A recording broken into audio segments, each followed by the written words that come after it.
Принц и Нищий, The Prince and the Pauper, Mark Twain, страница 158. Chapter 31, Coronation Day. When the coronation procession was over, people filled the Westminster Abbey to watch the coronation ceremony. Great lords and ladies gathered in the abbey, waiting for the young king. At a signal, the sounds of the anthem filled the abbey. Tom Canty, dressed in a beautiful long mantle, appeared in the door and stepped upon the platform. Then he was led to the throne, and the ceremony began.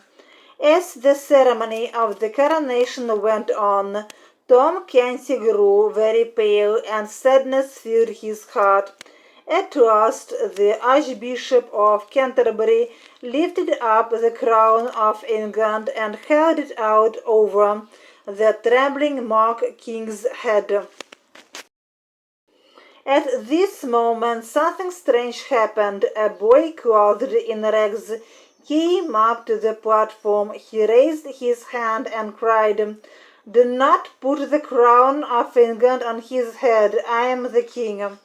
In a moment, several hands were laid upon the boy, and they pulled the boy from the platform. But at the same moment, Tom Canty, in his royal mantle, made a quick step forward and cried out in an angry voice, "Let him go and don't touch him. He is the king." Surprise and panic made the people rise in their places and look attentively at the two boys. Everybody saw that they looked very much alike. The Lord Protector was as surprised as all other people, but he quickly came to himself and said loudly, "Pay no attention to the words of His Majesty. He is ill again. Take the beggar." At the signal, the sounds of the anthem filled the abbey. По сигналу звуки гимна наполнили аббатство.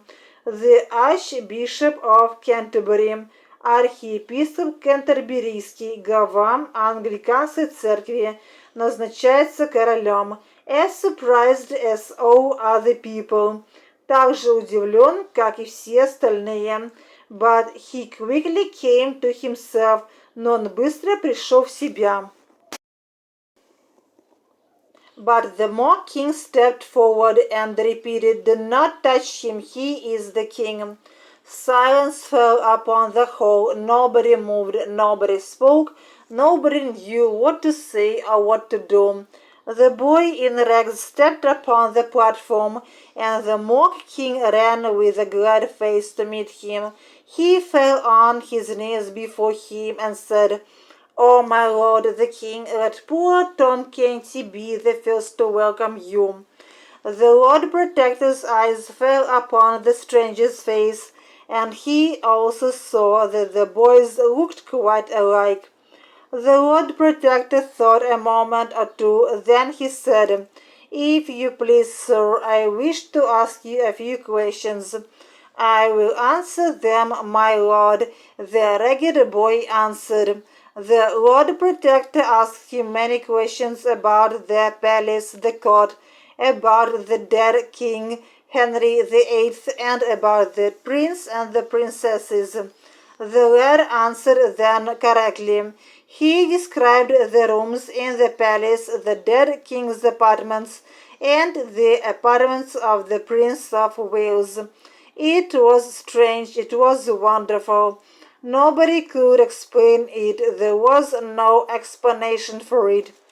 Tom Canty's hopes began to rise, but the Lord Protector shook his head and said, "It is true, it is most wonderful, but it is not more than our Lord the King can do.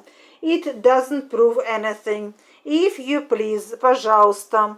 But it is not more than our Lord the King can do." Но тоже может сказать и наш король. He still called Tom Canty king, and this made Tom very sad.